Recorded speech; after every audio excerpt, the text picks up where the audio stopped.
trabajo extraordinario para beneficios muy pequeños. Aquí tenemos cuáles son un poco la evaluación para España. Criterios cumplidos en 2010 y en 2015. Primero, los criterios que establece la ley. Definición adecuada del soborno en el extranjero y de public official, ¿qué es eso, no? Con inclusión, lógicamente, de las empresas públicas como sujetos posibles de la acción de sobornar. En 2010 no estaba. En 2015 sí, ya se ha introducido en el capítulo 11 del título 13 del libro segundo del Código Penal. Yo creo que ahora mismo está bien definido ya el delito de soborno en el extranjero por parte para transacciones internacionales, y también se ha definido bastante bien lo que es public official, ¿no? Y también se ha incluido a las empresas públicas como sujetos obligados, ¿no?, al cumplimiento de estas normas. Segundo, los límites jurisdiccionales que permiten la persecución. Este es el gran tema que siempre la Fiscalía nos ha dicho, que es lo que explica que se hayan perseguido 0 casos en España. La Fiscalía viene insistiendo que no es posible en España, nuestra legislación, perseguir a extranjeros en el extranjero, que es imposible, ¿no? O sea, que puede que para delitos, ¿no?, contra la humanidad, de lesa humanidad, tal, pero aquí tampoco ya pero ya esto queda imposible. El martes estuvimos en la Fiscalía y la Fiscal General del Estado nos vino a decir que, bueno, que es cierto que se ha mejorado bastante el artículo 286 quinquies del Código Penal, pero que tampoco lo tienen todavía claro en la Fiscalía Anticorrupción, que se pueda sobornar, que se pueda perseguir a empresas cuando hay extranjeros que sobornan en el extranjero, si no hay una clara conexión de la empresa con esa actividad y que no está nada claro. Bueno, pues ese es el gran problema, ¿no?, de fondo. Tercero, la responsabilidad criminal de las empresas. En 2010 no estaba, ya sí, eso sí se ha avanzado. La inclusión de las subsidiarias en la responsabilidad penal no estaba en el 2010, y ahora se habla de que cuando se actúa por persona interpuesta, el 286 ter del Código Penal sí está incluido. La responsabilidad de los directivos de la compañía por los sobornos, por esa falta de vigilancia, no estaba incluido en 2010, 2015 sí.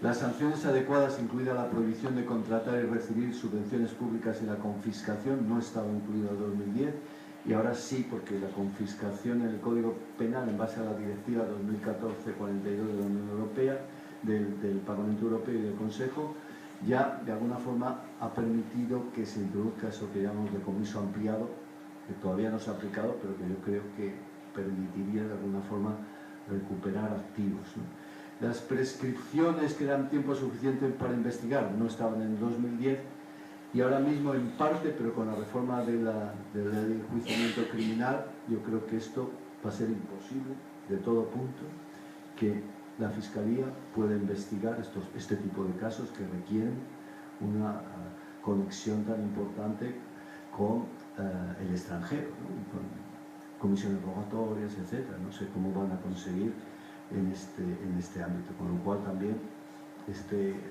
ahora mismo con la ley de enjuiciamiento criminal yo creo que va a ser casi imposible que se persigan delitos de corrupción por sobornos internacionales. Y luego la coordinación interna e internacional adecuada no estaba regulada y trabajada en 2010 y sigue sin estar, porque hay un caso en Panamá en el cual se ha visto clarísimamente la desconexión entre la Fiscalía y la Audiencia Nacional, ¿no?, donde cada uno va por su lado y no se han enterado de que, por ejemplo, en la Embajada Española en Canadá se hizo un informe y no llegó a la Fiscalía. La Fiscalía se ha enterado por un informe del GRECO. Bueno. Entonces, otro elemento. Se da información suficiente a las empresas, no se les daba en 2010, pero se ha mejorado bastante. Es decir, que el Ministerio de Industria está dedicando algo más de esfuerzo para dar información a las empresas sobre los peligros que tiene sobornar en el extranjero. La protección a los denunciantes no existía antes y sigue sin existir, los recursos siguen siendo insuficientes en 2010-2015. La claridad en el juzgado competente para investigar, 2010 no estaba claro, ahora yo creo que está perfectamente claro ya. La existencia de información y estadísticas oficiales sobre casos de soborno en el extranjero sigue sin ser clara y explícita. La formación suficiente a fiscales, jueces, a policía, empresas y abogados en el 2010 pues no había casi nada. Se ha mejorado, de alguna forma se está mejorando en este aspecto, pero tampoco es para tirar cohetes.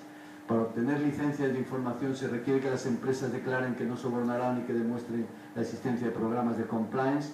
Sí, ya estaba en 2010, sigue estando en 2015. Se deniegan licencias a quienes incumplen la norma. Pues en principio la norma dice que sí, pero como todavía no conocemos ningún caso en el cual se haya demostrado que nadie ha incumplido la norma, pues no sabemos si se le denegarán las licencias o no. Se prohíben y persiguen los pagos de facilitación. En 2010 no, pero ahora sí, tal como está redactado el Código Penal, se habla de cualquier beneficio o ventaja indebido, pecuniario o de otra clase, con lo cual si tú, a través de cualquier beneficio o ventaja indebido de cualquier clase, consigues que alguien te dé un contrato, pues de alguna forma puede ser perseguido, con lo cual entendemos que los pagos de facilitación están incluidos en la normativa española y no se permiten. ¿Y se admiten las deducciones fiscales por soborno en el extranjero? No. En el 2010 no, en el 2015 no está claro si en Navarra y en el País Vasco, de acuerdo con el informe del Greco, esto podía darse, pero de hecho en la práctica no se está dando. O sea, bueno. Y luego ya, por último, para que veáis algunos datos, y ya acabo. El porcentaje sobre exportaciones mundiales, investigaciones abiertas, casos abiertos importantes, otros casos abiertos, casos importantes cerrados con imposición de sanciones y casos cerrados con imposición de sanciones, aunque no sean muy importantes. En España, la media de los últimos años, de acuerdo con un sistema de puntuación que hemos establecido en Transparencia Internacional, que no voy a contar cómo va, lo cierto es que en 2011 se abrió una investigación, en 2012 otra y en 2014 otra. Importantes casos abiertos son 0, otros casos abiertos al final, es decir, una vez que se abre la investigación, si luego se convierte en una causa penal, 0, casos importantes cerrados, 0, casos con sanciones, 0, ¿no? Si os dais cuenta, la comparación con Alemania, en el 2011 se abrieron 32 investigaciones, en el 12-13, en el 13-14, en el 14-9, en Estados Unidos 7 en el 11, 24 en el 12, 25 en el 13 y 17 en el 14. Bueno, incluso Italia tiene 1 abierto en el 2011, 7 en el 2012, 1 en el 2013 y 3 en el 2014. Yo creo que los datos son demasiado demoledores, ¿no? Para cómo estamos cumpliendo con esta convención contra el soborno en transacciones internacionales a funcionarios extranjeros. En fin, la falta, yo creo que concluyo, la falta de continuidad en los esfuerzos y la sensación para los que cumplen de estar siendo engañados genera dificultades enormes para que el sistema internacional de lucha contra la corrupción funcione, ¿no? Si hay algunos que no cumplen, otros países empezarán a pensar ¿por qué voy a cumplir yo con mis empresas y les voy a dificultar el funcionamiento, ¿no? La verdad es que hay muchos beneficiarios de la corrupción global. Los que pierden son más numerosos que los que ganan, pero los que ganan mucho con esto, con lo cual tenemos un problema que los países con paraísos fiscales, las grandes corporaciones financieras que reciben dinero sucio y lo lavan sin ningún tipo de problemas, las economías emergentes que algunas no tienen reglas salvo las del enriquecimiento lo más rápido posible.